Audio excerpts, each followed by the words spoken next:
technique to do that? Deontay Wilder? No, yes. Deontay Wilder. Again, we haven't seen anyone really get on the inside of Deontay, and we haven't really seen anyone force him to change his level and what he does. He's able to get everybody right here. We haven't had, no one has had the ability challenged Deontay Wilder to do anything different from what he does. You mentioned in your fights that your corner counts around. Yeah.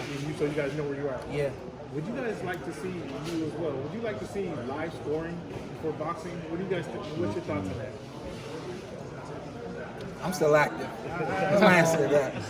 You can argue about it over beer, especially if you're buying. I had it. I'll tell you what I would like. Go ahead. I'll tell you what I would like.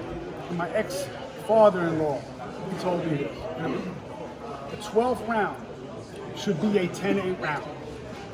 Think about that, so that, no one can do like the old De La Hoya Trinidad scenario. What do you mean? I thought I had it there. Everyone told me I had it. No, you know that in a close fight, the winner of that 12 is going to be the winner. So everyone goes balls to the wall.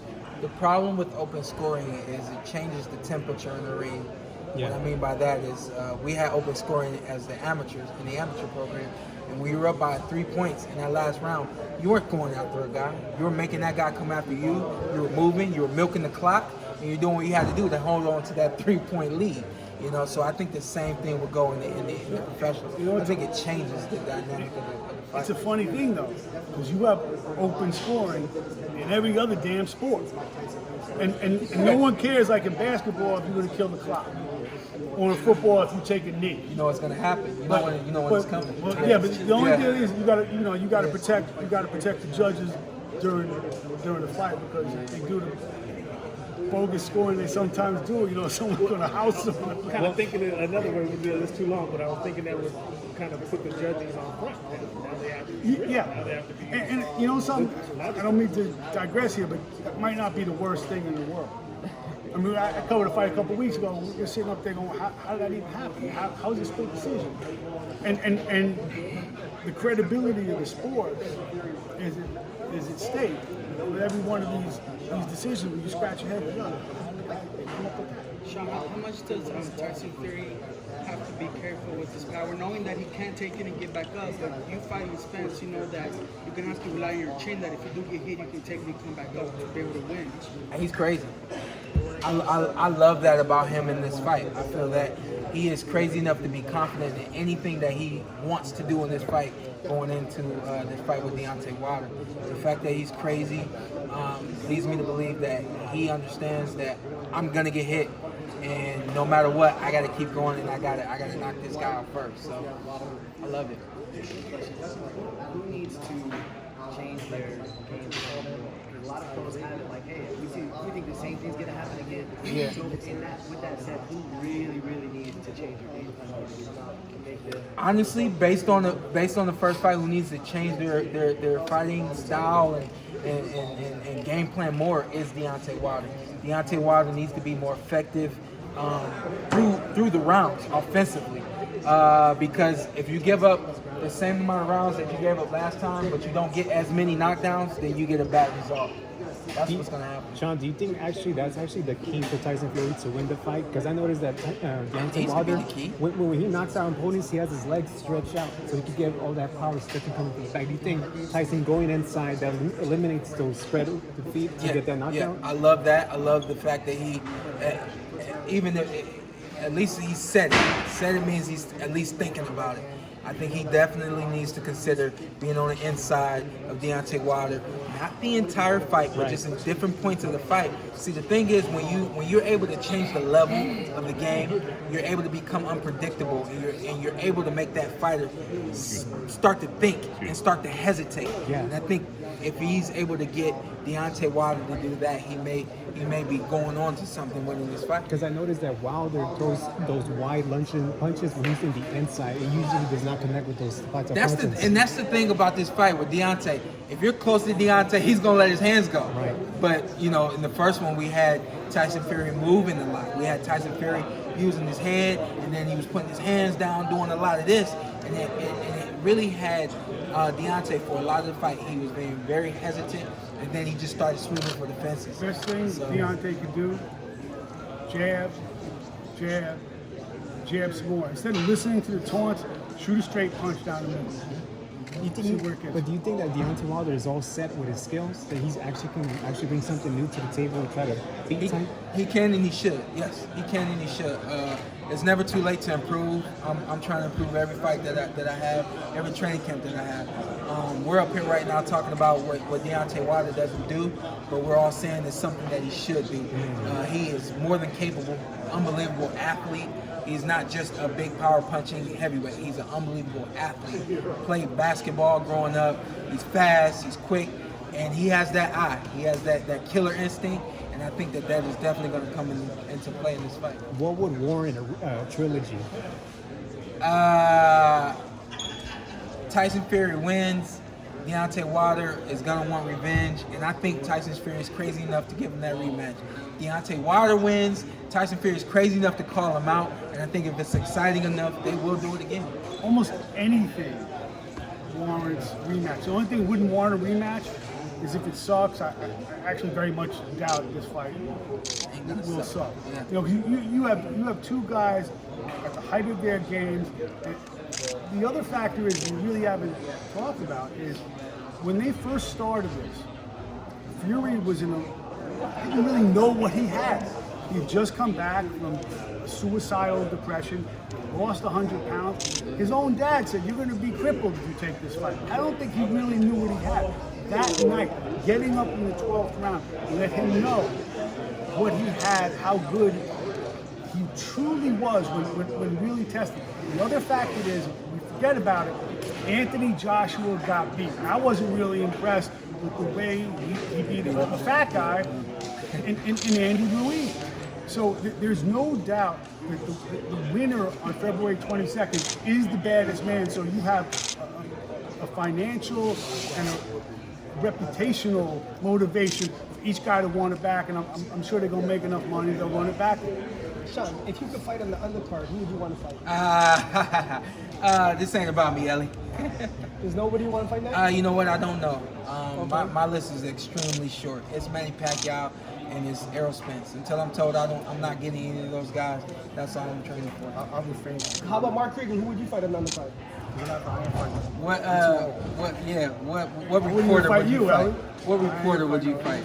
Love fighting in the press box. Shawn, can you tell us about how James Crawford did in his last fight? He got dropped. And That boy had my stomach hurt. He had my stomach hurt. And, I don't remember what round it was that he got dropped in, but he had my stomach hurt. And I'm like, boy, you can't lose this fight to this dude. But Why you will fight him? we'll see. We'll Just see. a few more questions, Two please. or three rounds in, I'm saying you need to go southpaw. You need to, turn southpaw and see where that gets you. At least see where it gets you. And I think up until he turned southpaw, he was really having some trouble. He turned southpaw and then he figured it out. And it seemed like night and day when he hurt that kid and then put him out. It was night and day. can you elaborate on when you said that you can't lose to this type of guy? Like A guy that you haven't heard of, you don't know much about. When you're in a close fight, it should be against a guy who's on your level, a guy who is a world champion, former world champion. Kavalauskas ain't a bum, and I think that. No, he's not a bum, and he showed us a lot. Yeah, he showed us a lot. But one of the things that it was a great night for him. One of the things Crawford showed you again is how adaptive he is, and also how much heart he got. Why did it take him so long to turn south? And And why didn't his corner tell him to turn south? We're going to try something new. maybe why did it take him so long to show the difference in class as well? Do you think sometimes it's the level of competition that, you know what, that fighter, I can't build myself up to fight that fighter, but if I'm fighting Shawn Porter, I'm raising my game. For sure. How many times have we seen that? Exactly. How many times have we seen guys raise their game? I want to go back to Anthony Joshua, what you said about, since you're a boxer, what's the mindset of Anthony Joshua thinking outside, looking in, these two fighters building up this type of Oh, fight? How are you thinking? I think it sucks for where Anthony Joshua's sitting at right now. He's outside the box. How many belts he got? He's watching these guys do great things and look great, and all he can do is sit there and wonder if he's going to get a fight. Because I'm with Mark. I think if this fight is as great as we think it's going to be, we deserve a trilogy.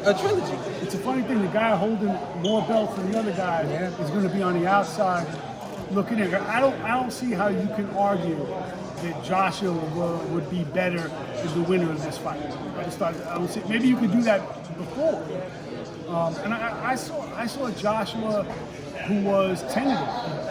Yeah. You know, I know he outboxed him, but he's kind of like, okay.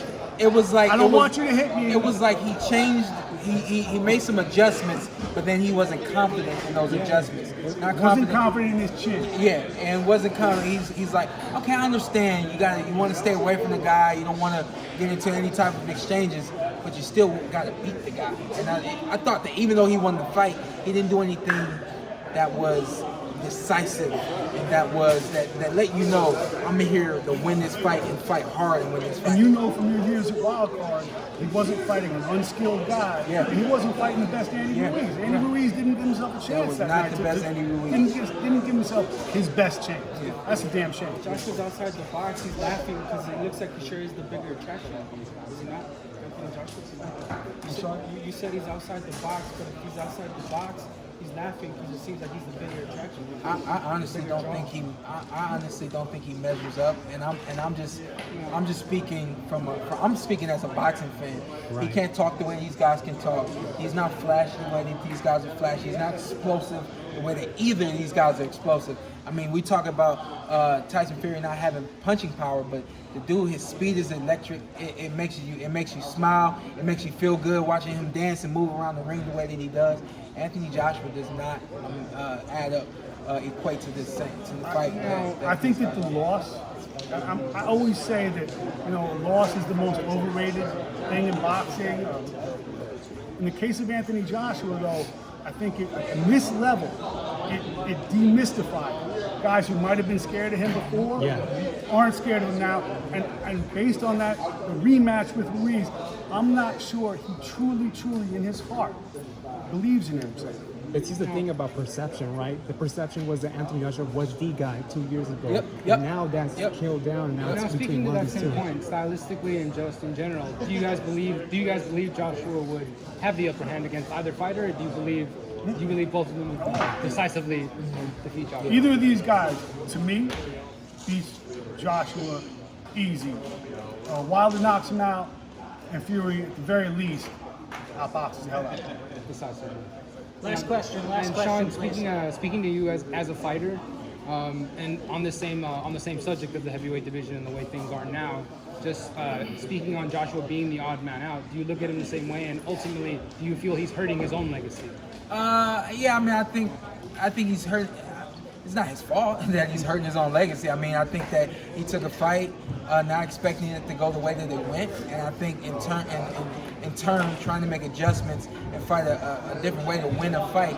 I don't think he won a fight in a way that was convincing or entertaining or satisfying to those watching. And I think that he still has some way to go. I don't know who it is that he has to fight to really prove that he belongs in the ring with Deontay Wilder or Tyson Fury. I just think we need to see him again. We need to see a big, strong Anthony Joshua that we've seen in the past. I feel like he's still got to prove something to himself. Yeah. And I don't think that you can look. He walks away with 3 belts, but I don't think you can look at the winner of that fight and say, "Oh yeah, there goes the baddest man on the planet." I don't. No disrespect. That's my opinion. Thank you. Thanks, fellas.